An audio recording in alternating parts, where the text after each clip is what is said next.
നമ്മൾ കഴിഞ്ഞ വീഡിയോയിൽ അലിഗോറിക്കൽ സ്കൂൾ ഓഫ് ഇൻ്റർപ്രിട്ടേഷനെ കുറിച്ചാണ് പഠിച്ചത്. അതിൻ്റെ ആ ഒരു വീഡിയോ ഇതിൻ്റെ ഒന്നാം ഭാഗമായിട്ട് നിങ്ങൾ കാണുക. രണ്ടാം ഭാഗത്തിൽ നമ്മൾ അലിഗോറിക്കൽ സ്കൂൾ ഓഫ് ഇൻ്റർപ്രിട്ടേഷനുമായി ബന്ധപ്പെട്ട് ഏതൊക്കെ പുസ്തകങ്ങളിലാണ് അലിഗറി ഉപയോഗിച്ചിരിക്കുന്നത് എന്നുള്ള കാര്യമാണ് നമ്മൾ പരിശോധിക്കാൻ പോകുന്നത്. അപ്പോൾ എൻ്റെ ശ്രോതാക്കൾ മനസ്സിലാക്കേണ്ട ഒരു കാര്യം, ബൈബിളിൽ മാത്രമല്ല മറ്റിതര ഗ്രന്ഥങ്ങളിലും അലിഗറി ഉപയോഗിച്ചിട്ടുണ്ട്, അല്ലെങ്കിൽ അലിഗോറിക്കൽ ഇൻ്റർപ്രിട്ടേഷൻ സാധ്യമാണ് എന്ന് നമ്മൾ മനസ്സിലാക്കണം. ചില ആളുകൾ ചിന്തിക്കുന്നത് പുതിയ നിയമത്തിലെ സുവിശേഷങ്ങളിലെ ഉപമകളിലും യേശു പറഞ്ഞ കുറച്ച് സംഗതികൾ കാര്യങ്ങളിൽ മാത്രമാണ് അലിഗറി അടങ്ങിയിരിക്കുന്നത്. അല്ല, മറിച്ച് റിലീജിയസ് പുസ്തകങ്ങളിലെല്ലാം അലിഗറിയുണ്ട്. റിലീജിയസ് പുസ്തകങ്ങളിലെല്ലാം ഹിഡൻ മീനിങ്ങുകളുടെയും സിംബോളിക് മീനിങ്ങുകളുടെയും മോറൽ എലമെൻസിൻ്റെ എല്ലാ സാധ്യത ലിറ്ററൽ ടെക്സ്റ്റിനകത്ത് തന്നെ ഉണ്ട്. ഇന്ന് നമ്മൾ കുറച്ച് അലിഗോറിക്കൽ ടെക്സ്റ്റ് ഒന്ന് പരിശോധിക്കാൻ പോവുക. അത് മതഗ്രന്ഥങ്ങളിലും തത്വചിന്തകളിലും മറ്റ് ഇതര എഴുത്തിലെല്ലാം നമുക്ക് കാണാനായിട്ട് പറ്റും. അപ്പം ഞാൻ ആദ്യം പറഞ്ഞതുപോലെ ഡീപ്പറായിട്ടുള്ള സിംബോളിക് മീനിങ്സ് ആണ് അലിഗറി എന്നതുകൊണ്ട് ഉദ്ദേശിക്കുന്നത്. അലിഗറി എന്ന് പറഞ്ഞാൽ സാധാരണ കാര്യമല്ല, വളരെ ഡീപ്പായുള്ള, വളരെ ആഴത്തിലുള്ള സിംബോളിക്കായിട്ടുള്ള അർത്ഥങ്ങളാണ് ഇവിടെയുള്ളത് നമ്മൾ മനസ്സിലാക്കണം. ഇനി റിലീജിയസ് അലിഗറി നമുക്ക് ആദ്യം നോക്കാം. മതഗ്രന്ഥങ്ങളിൽ എവിടെയൊക്കെയാണ് നമുക്ക് അലിഗറീസ് കാണാൻ പറ്റുന്നതെന്ന് ചിന്തിക്കാം. നമ്മൾ ബൈബിൾ തന്നെയാണ് അതിന് പ്രധാന ഉദാഹരണമായി ഞാൻ എടുത്തിരിക്കുന്നത്. ബൈബിൾ നമ്മൾ പരിശോധിക്കുമ്പോൾ ഞാൻ നേരത്തെ പറഞ്ഞതുപോലെ ഇന്നുണ്ടായിരുന്ന ആളുകളെക്കാളും കുറേ കൂടെ തനതായി പണ്ടുണ്ടായിരുന്ന ഏർലി ചർച്ച് ഫാദേഴ്സ്, സഭാപിതാക്കന്മാർ ഈ അലിഗറിയെ ഉപയോഗിച്ചിട്ടുണ്ട്.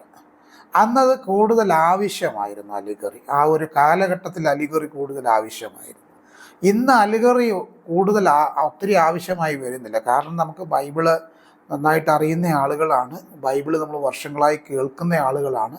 നമുക്കൊരു ഒരു ഒരു കൊച്ചു കുഞ്ഞിനോട് കഥ പറയുന്നത് പോലെ കഥ പറഞ്ഞ് കാര്യങ്ങളെ അവതരിപ്പിക്കേണ്ടുന്ന ഒരവസ്ഥ ഇന്നില്ല. പക്ഷെ അന്ന് ഉണ്ടായിരുന്നു. ആളുകളുടെ ഉള്ളിലേക്ക് ആധ്യാത്മിക ചിന്തകൾ കൃത്യമായി പകർത്തേണ്ടതിന്, നൽകേണ്ടതിന് അന്നുണ്ടായിരുന്ന സഭാപിതാക്കന്മാർ അലിഗറി ഉപയോഗിച്ചിട്ടുണ്ട്.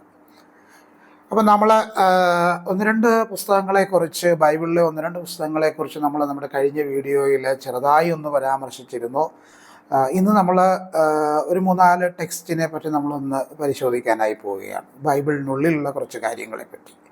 Okay, the song of songs. നമുക്കറിയാം, ഇസ്രായേലിലെ രാജാവായിരുന്ന, ജ്ഞാനിയായിരുന്ന, സദൃശവാക്യം പോലെയുള്ള, ഉത്തമഗീതം പോലെയുള്ള, സഭാപ്രസംഗി പോലെയുള്ള പുസ്തകങ്ങൾ എഴുതിയ, ചില സങ്കീർത്തനങ്ങളൊക്കെ രചിച്ച അതിശക്തനായ ഒരു എഴുത്തുകാരനായിരുന്നു ശലോമോൻ്റെ ബുദ്ധി തന്നെയാണ് ഏറ്റവും പ്രധാനപ്പെട്ട കാര്യമായി നമുക്ക് ചിന്തിക്കാൻ, നമുക്ക് മനസ്സിലാക്കാൻ കഴിയുന്നത്.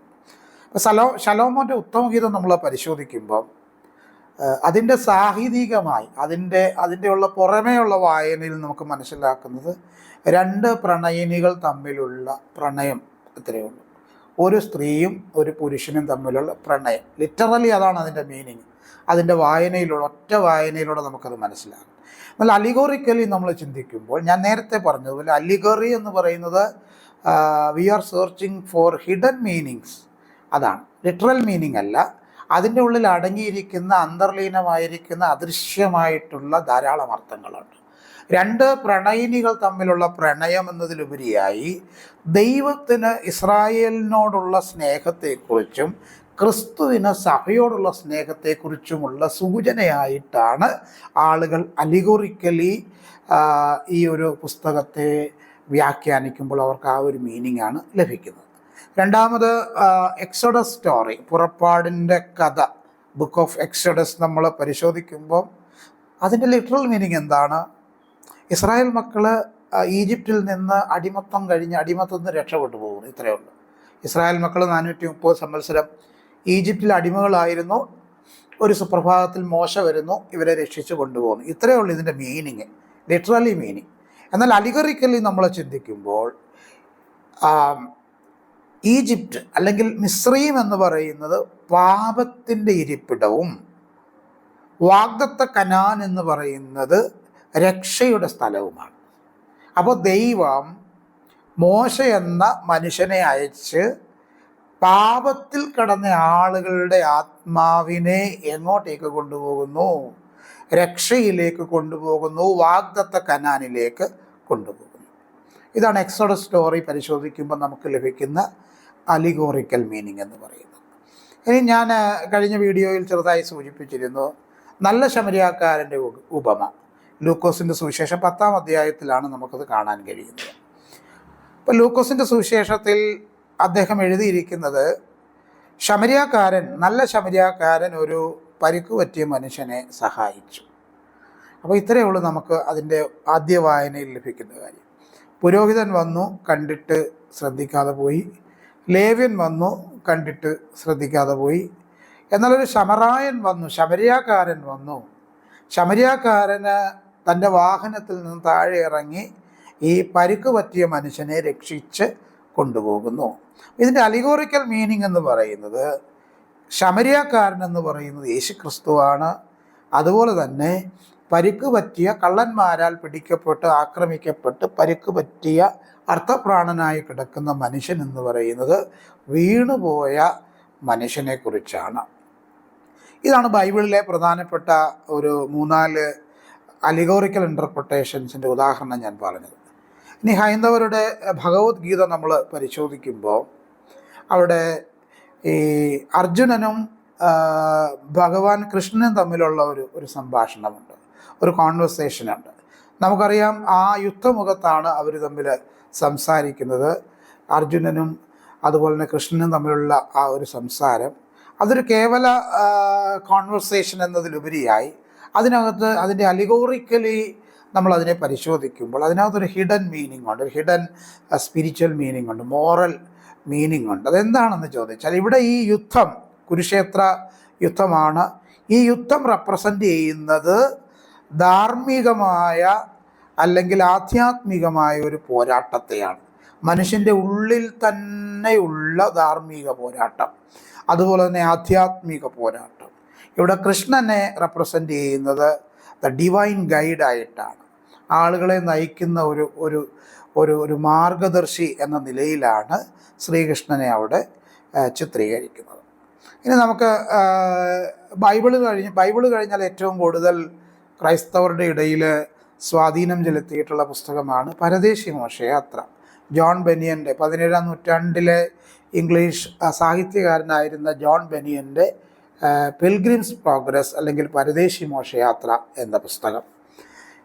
ഈ അലിഗോറിക്കൽ ഇൻ്റർപ്രിട്ടേഷനുമായി ബന്ധപ്പെട്ട് ചിന്തിക്കുമ്പോൾ അതിൻ്റെ ഉദാഹരണമാണ് ഈ ഒരു പുസ്തകം. ഇതുപോലൊരു പുസ്തകം അലിഗറി ഉപയോഗിച്ച് മറ്റൊരു പുസ്തകമുണ്ടോ എന്നെനിക്ക് സംശയമാണ്. അവിടെ ക്രിസ്ത്യൻ അലിഗറിയാണ്. അവിടെ ക്രിസ്ത്യൻ എന്ന് പറയുന്ന മെയിൻ ക്യാരക്ടർ നാശപുരിയിൽ നിന്ന് സ്വർഗപുരിയിലേക്കുള്ള യാത്രയാണ്. നമുക്ക് ആ പുസ്തകം വായിക്കുമ്പോൾ ഒരു മനുഷ്യൻ സഞ്ചരിക്കുന്നത് കാണാം. നമുക്കൊരു മനുഷ്യൻ്റെ ചിത്രം നമ്മുടെ മനസ്സിലേക്ക് വരുന്നു. അവൻ്റെ ഫാമിലിയിലുള്ള ആളുകളെല്ലാം അവനെ പിൻപറ്റുന്നതും പിന്നെ തിരികെ പോകുന്നതും കാണാം. പോകുന്ന വഴിയിൽ അവൻ ധാരാളം ദുർഘടങ്ങളെ നേരിടുന്നതൊക്കെ നമുക്ക് അത് ചിത്രം കാണുന്നത് പോലെ നമുക്ക് വായിക്കുമ്പോൾ നമുക്കത് ഫീൽ ചെയ്യാറുണ്ട്. ഇവിടെ ക്രിസ്ത്യൻ എന്ന് പറയുന്ന main character the city of ഡിസ്ട്രക്ഷനിൽ നിന്ന് സെലസ്റ്റിയൽ സിറ്റിയിലേക്ക് പോവുകയാണ്. അതായത് നാശപുരിയിൽ നിന്ന് സ്വർഗപുരിയിലേക്കുള്ള യാത്രയാണ്. അപ്പോൾ ഇതിനകത്ത് ഒത്തിരി ക്യാരക്ടേഴ്സ് ഉണ്ട്, ഒത്തിരി സ്ഥലങ്ങളുണ്ട്. ആ ഒത്തിരി ക്യാരക്ടറുകൾ, ഓരോ ക്യാരക്ടറുകളും ഓരോ സ്ഥലങ്ങളും ധാർമ്മിക അർത്ഥങ്ങൾ അതിനുണ്ട്. മോറൽ അർത്ഥങ്ങൾ മാത്രമല്ല, ആധ്യാത്മിക അർത്ഥങ്ങളും അതിനകത്തുണ്ട്. ഓക്കെ, ഇനി നമുക്ക് ഫിലോസോഫിക്കൽ അലിഗറീസിനെ പറ്റി നമുക്ക് ചിന്തിക്കാം. ഫിലോസോഫിക്കൽ അലിഗറി നമുക്കറിയാം. ഞാൻ ആദ്യമേ കഴിഞ്ഞ വീഡിയോയിൽ പറഞ്ഞിരുന്നു, ഈ അലിഗറി എന്ന് പറയുന്നത് പ്ലേറ്റോയുടെ രചനകളിലാണ് ഇത് ഉടലെടുക്കുന്നത്. പ്ലേറ്റോ ആണ് ആദ്യമായിട്ട് ഈ അലിഗറിക്കലായിട്ടുള്ള കാര്യങ്ങൾ അദ്ദേഹത്തിൻ്റെ ടെക്സ്റ്റിൽ കൃത്യമായി ഉൾപ്പെടുത്തിയത്. ആ പ്ലേറ്റോയുടെ രചനകളുടെ വായനയിലൂടെയാണ് അലിഗറി എന്ന ഒരു സംഗതി ആളുകൾക്ക് മനസ്സിലാക്കാൻ തുടങ്ങുന്നത് ആദ്യമായിട്ട്. അപ്പോൾ ഈ അലിഗറി ഓഫ് ദ കേവ്, അപ്പോൾ അതിനകത്തൊരു ഗുഹ എന്ന് പറയുന്നത്, ആ ഗുഹയുടെ അലിഗറി, ആ ഗുഹ എന്ന് പറയുന്നത് ഒരു ഗുഹ എന്നതിലുപരി അതിന് ഒരു ഹിഡൻ മീനിങ് ഉണ്ട്. അതിന് അന്തർലീനമായിട്ടുള്ള അദൃശ്യമായിട്ടുള്ളൊരു മീനിങ് ഉണ്ട്. അത് തൻ്റെ റിപ്പബ്ലിക് എന്ന പുസ്തകത്തിലാണ് ഈ കെയ്വിൻ്റെ അലിഗറി ഉള്ളത്. അപ്പോൾ ഇതിനകത്ത് ഈ കെയ്വിനകത്തെ ആളുകളെ സംബന്ധിച്ച് അവർക്ക് അവരുടെ നിഴലുകൾ ഭിത്തിയിൽ കാണാം. അവർ ഗുഹയിലാണ്, ഗുഹയിൽ കുറേ ആളുകളുണ്ട്, അവർക്ക് അവരുടെ നിഴലുകൾ എവിടെ കാണാം? ഭിത്തിയിൽ കാണാം. എന്നാൽ അലിഗോറിക്കലി നമ്മൾ ഈ പുസ്തകത്തെ ചിന്തിക്കുമ്പോൾ ഇത് ഇഗ്നോറൻസ്, എൻലൈറ്റൻമെൻറ്റ്, അജ്ഞത, അതുപോലെ തന്നെ വെളിച്ചം കിട്ടുമ്പോൾ ഉണ്ടാവുന്ന അനുഭവം, ഈ രണ്ട് കാര്യങ്ങളാണ് പറയുന്നത്. Ignorance versus enlightenment. ഇവിടെ മനുഷ്യനെ സംബന്ധിച്ച് എപ്പോഴും തോന്നലുകളെ സത്യമാണ് എന്ന് വിചാരിക്കുന്നവരാണ് മനുഷ്യർ. എന്നാൽ ഇവിടെ ഈ തത്വചിന്തകൻ കാര്യങ്ങളെ കൃത്യമായി കാണുന്ന ഒരാളായിട്ടാണ് നമുക്ക് മനസ്സിലാക്കാൻ കഴിയുന്നത്. കാര്യങ്ങളെ നമ്മൾ കൃത്യമായി കാണുന്നതാണ് എൻലൈറ്റൻമെൻ്റ് എന്ന് പറയുന്നത്. കാര്യങ്ങളെ കൃത്യമായി അപഗ്രഥിക്കുക, മനസ്സിലാക്കുക, ഉൾക്കൊള്ളുക, ഇതാണ് എൻലൈറ്റൻമെൻ്റ് എന്ന് പറയുന്നത്. ഈ കേവിലുള്ള ആളുകൾ അവരുടെ നിഴലുകൾ മാത്രമാണ് അവിടെ കാണുന്നത്. അപ്പോൾ അതൊരിക്കലും എന്താ പറയുന്നത്, തോന്നലുകൾ എന്ന് പറയുന്നത് ഒരിക്കലും സത്യമല്ല. നിഴലുകൾ ഒരിക്കലും മനുഷ്യരല്ല, മനുഷ്യർക്കൊരിക്കലും നിഴലാവാൻ പറ്റത്തുമില്ല. എന്നാൽ മനുഷ്യരുടെ നിഴലുകൾ നമുക്ക് കാണാനും കഴിയും. ഇനിയും ഡാൻഡെ അലിഗിയറിയുടെ ദ ഡിവൈൻ കോമഡി എന്ന പുസ്തകം എന്ന ഗ്രന്ഥം നമ്മൾ പരിശോധിക്കുമ്പോൾ ഈ ഗ്രന്ഥത്തിൽ ഒരു യാത്ര കാണാൻ പറ്റുന്നുണ്ട്. അതായത് നരകത്തിലൂടെയുള്ള യാത്ര, ഹെല്ലിലൂടെ ഒക്കെ സഞ്ചരിച്ച് പർഗേറ്ററി എന്ന് പറയുന്ന സ്ഥലത്തൂടെയൊക്കെ പോയി സ്വർഗത്തിലെത്തുന്ന, പാരഡൈസിലെത്തുന്നൊരു യാത്രയാണ്. അപ്പോൾ ഇതൊരു ഒരു ഒരു ഒരു ഒരു നോവൽ വായിക്കുന്നത് പോലെ വായിച്ചു പോകാമെങ്കിലും ഇതിൻ്റെ ഹിഡൻ മീനിങ് അല്ലെങ്കിൽ അലിഗോറിക്കലി നമ്മൾ ഇതിനെ മനസ്സിലാക്കുമ്പോൾ ഇത് ആത്മാവിൻ്റെ യാത്രയാണ്. ദൈവത്തിലേക്കും പ്രകാശത്തിലേക്കുമുള്ള മനുഷ്യൻ്റെ ആത്മാവിൻ്റെ യാത്രയായിട്ട് നമുക്കതിനെ അലിഗോറിക്കലി ചിന്തിക്കാനായിട്ട് കഴിയും. ഇനി ജോർജ് ഓർവെല്ലിൻ്റെ ആനിമൽ ഫാം എന്ന് പറയുന്ന ഗ്രന്ഥം വായിക്കുമ്പോൾ അവിടെ ഇതൊരു സ്റ്റോറിയാണ്. കുറച്ച് ഫാം ആനിമൽസ് അവരുടെ ഫാർമറിനെതിരെ എന്ത് ചെയ്യുന്നു, അവർ റിബൽ ചെയ്യുന്നു. ഫാർമറിനെതിരെ അവർ വലിയ പോരാട്ടങ്ങളൊക്കെ അഴിച്ചുവിടുന്ന ഒരു കഥയാണ് ഇത്. അപ്പോൾ അത് അലിഗോറിക്കലി നമ്മൾ പരിശോധിക്കുമ്പോൾ ഇതൊരു സോവിയറ്റ് കമ്മ്യൂണിസത്തെ പറ്റി പരാമർശിക്കുന്ന, ടോട്ടാലിറ്റേറിയനിസത്തെ പറ്റിയൊക്കെ പരാമർശിക്കുന്ന ഒരു ഗ്രന്ഥമായി നമുക്ക് മനസ്സിലാക്കാനായിട്ട് കഴിയുന്നു. അവിടെ ആനിമൽസിനെ പൊളിറ്റിക്കൽ ഫിഗേഴ്സായിട്ടാണ്, നെപ്പോളിയനെ പോലെയുള്ള, സ്റ്റാലിനെ പോലെയുള്ള പൊളിറ്റിക്കൽ ഫിഗേഴ്സായിട്ടാണ് ആനിമൽസിനെ മനസ്സിലാക്കുന്നത്. പിന്നെ ദ ലോർഡ് ഓഫ് ഫ്ലൈസ് എന്ന് പറയുന്ന വില്യം ഗോൾഡിങ്ങിൻ്റെ മനോഹരമായ ഒരു നോവലുണ്ട്. ഞാനിത് കോളേജിൽ എൻ്റെ കുട്ടികളെ ഒരു സെമസ്റ്ററിൽ പഠിപ്പിച്ചത് ഇപ്പോൾ ഓർക്കുന്നു. മനോഹരമായൊരു നോവലാണ്. ഉദാത്തമായൊരു രചനയായിട്ട് ഈ പുസ്തകത്തെ നമുക്ക് മനസ്സിലാക്കാൻ കഴിയും. അതായത് ഒരു കൂട്ടം കുട്ടികൾ ഒരു ലാൻഡിൽ ഒറ്റപ്പെട്ടു പോകുന്ന, അവർ യാത്ര ചെയ്ത് വരുമ്പോൾ അവരുടെ ഹെലികോപ്റ്റർ തകർന്നിട്ട് അവരൊരു ദ്വീപിൽ ഒറ്റപ്പെട്ടു പോകുന്നു. അവരെ സംരക്ഷിക്കാൻ ആരുമില്ല, അവർക്ക് നല്ലത് പറഞ്ഞു കൊടുക്കാൻ ആരുമില്ല. ആ ഒരു നോവലിനകത്ത് തന്നെ ഏറ്റവും പ്രായമുള്ള ആൾക്ക് 12-13 വയസ്സേ കാണുകയുള്ളൂ. അപ്പോൾ കുഞ്ഞുങ്ങൾ ഇങ്ങനെ ആ ഒരു ലാൻഡിനകത്തൂടെ, ആ ഒരു ദ്വീപിലൂടെ ഇങ്ങനെ അലഞ്ഞു തിരിഞ്ഞ് നടക്കുകയും ഭക്ഷണം കിട്ടാതെയും മറ്റ് സൗകര്യങ്ങളൊക്കെ ലഭിക്കാതെയും പ്രയാസപ്പെടുന്നത് വില്യം ഗോൾഡിങ് കൃത്യമായിട്ട് ഇത് ലോർഡ് ഓഫ് ഫ്ലൈസിനകത്ത് പറയുന്നുണ്ട്. അതിന് നമ്മൾ അലിഗോറിക്കലി നമ്മൾ മനസ്സിലാക്കുമ്പോൾ മനുഷ്യൻ്റെ പ്രകൃതി എന്താണ്, ഹ്യൂമൻ നേച്ചറിനെ പറ്റി പറയുന്നു. സിവിലൈസേഷൻ വേഴ്സസ് ബാർബറിസം, സംസ്കാരം അതുപോലെ തന്നെ സംസ്കാരമില്ലായ്മയെ പറ്റി പറയുന്നു. 12 വയസ്സിൽ താഴെയുള്ള കുട്ടികൾക്ക് എങ്ങനെയാണ് ഒരു സിവിലൈസ്ഡ് വേൾഡ് ഉണ്ടാക്കാനായിട്ട് പറ്റുന്നത്, അവർക്ക് എങ്ങനെയാണ് ഒരു വീട് അവർക്ക് പണിയാനായിട്ട് പറ്റുന്നത്. ആ ഒരു നോവലിനകത്ത് കുഞ്ഞുങ്ങൾ കുറച്ച് ദിവസം കഴിയുമ്പോൾ അവർ ഭക്ഷണം ലഭിക്കാതെ വരുന്നു, അവർക്ക് ശരിയായ പ്രോപ്പർ സ്ഥലങ്ങളില്ലാതെ വരുന്നു, അവർക്ക് താമസിക്കാൻ സ്ഥലങ്ങളില്ലാതെ വരുന്നു. പിന്നെ അവർ അവിടെയുള്ള മണ്ണ് കൊണ്ടൊക്കെ ഒരു വീടൊക്കെ പണിയാനായിട്ട് ശ്രമിക്കുന്നുണ്ട്. അതായത് മനുഷ്യൻ്റെ ഒരു പ്രകൃതിയാണ്. എപ്പോഴും മനുഷ്യൻ സംസ്കരിക്കപ്പെടാൻ അല്ലെങ്കിൽ സംസ്കാരത്തിൻ്റെ ഭാഗമാകാൻ അവൻ പ്രയത്നിച്ചു കൊണ്ടേയിരിക്കുന്ന ആളാണ്. ഓക്കെ, അതുപോലെ തന്നെ നമുക്ക് ക്രോണിക്കിൾസ് ഓഫ് നാർണിയ എന്ന C.S. ലൂയിസിന്റെ ഗ്രന്ഥം പരിശോധിക്കുമ്പോൾ ഇവിടെ ഒരു ലയൺ, ഒരു സിംഹം, അസ്ലൻ എന്ന പേരുള്ള ഒരു സിംഹം ഒരു മാജിക്കൽ ലാൻഡിനെ മുഴുവനായിട്ട് റൂൾ ചെയ്യുന്നു, മുഴുവനായിട്ട് ഭരിക്കുന്ന ഒരു കാര്യമാണ് പറയുന്നത്. അവിടെ ക്രിസ്ത്യൻ തീംസ് കൃത്യമായി പറയുന്നുണ്ട്. അസ്ലൻ ശരിക്കും ഒരു ക്രിസ്തുവിന്റെ നിഴലായിട്ടാണ് അവിടെ അവരതിനെ പ്രതിനിധീകരിക്കും. അതുപോലെ തന്നെ ആ ഒരു അസ്ലന് വിരോധമായി കുറച്ച് നെഗറ്റീവ് എലമെന്റ്സും നെഗറ്റീവ് ക്യാരക്ടേഴ്സും ഒക്കെ അവിടെ ഉണ്ടെന്ന് നമുക്ക് മനസ്സിലാക്കാൻ കഴിയും.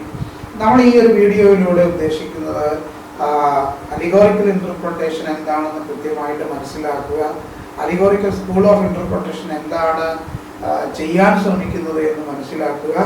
അതുപോലെ തന്നെ നമ്മൾ ഈ അലിഗോറിക്കൽ ഇന്റർപ്രിട്ടേഷൻ ആവശ്യമുള്ള സ്ഥാനത്ത് മാത്രമേ നമ്മൾ ഉപയോഗിക്കാവൂ, ആ സ്ഥാനത്ത് നമ്മൾ ഉപയോഗിക്കരുത്. നമ്മൾ അരമണിക്കൂറാണ് പ്രസംഗിക്കുന്നതെങ്കിൽ ഈ അരമണിക്കൂറിൽ നമ്മൾ എല്ലായിടത്തും അലിഗോറിക്കൽ ഇന്റർപ്രിട്ടേഷൻ കുത്തി തിരികെ സംസാരിച്ചാൽ അത് ആളുകൾക്ക് ബുദ്ധിമുട്ടുണ്ടാകുന്ന കാര്യമാണ്. ഏറ്റവും അനുയോജ്യമായ ഇടത്ത് തന്നെ നമ്മൾ ബൈബിളിലെ അലിഗോറിക്കലായിട്ടുള്ള, ബൈബിളിലെ ലിറ്ററൽ സെന്റൻസസുകൾക്കുള്ളിലുള്ള ഹിഡൻ ആയിട്ടുള്ള അലിഗോറിക്കൽ മീനിങ്സിനെ നമ്മൾ പറയുന്നതിൽ തെറ്റില്ല. ഇത് പലപ്പോഴും നമ്മുടെ ആളുകൾ പ്രസംഗിക്കുമ്പോൾ എനിക്ക് ഭയങ്കര അറിവുണ്ട് എന്ന് കാണിക്കാൻ വേണ്ടിയാണ് ഞാൻ അലിഗോറി കൂടുതൽ ഉപയോഗിക്കുന്നത്. അലിഗോറി ഒത്തിരി ഉപയോഗിക്കുന്നത് അറിവിൻ്റെ ലക്ഷണമല്ല, മറിച്ച് അലിഗോറിക്കൽ സ്കൂൾ ഓഫ് ഇന്റർപ്രിട്ടേഷൻ അല്ലാതെ വേറെ ഒത്തിരി സ്കൂൾ ഓഫ് ഇന്റർപ്രിട്ടേഷൻ ഉണ്ടെന്നുള്ള അറിവില്ലായ്മയുടെ ഒരു ലക്ഷണം കൂടെയാണ്. അതുകൊണ്ട് കൃത്യമായി നമ്മൾ ബൈബിളിനെ കൃത്യമായി തന്നെ വ്യാഖ്യാനിക്കാൻ ശ്രമിക്കുക.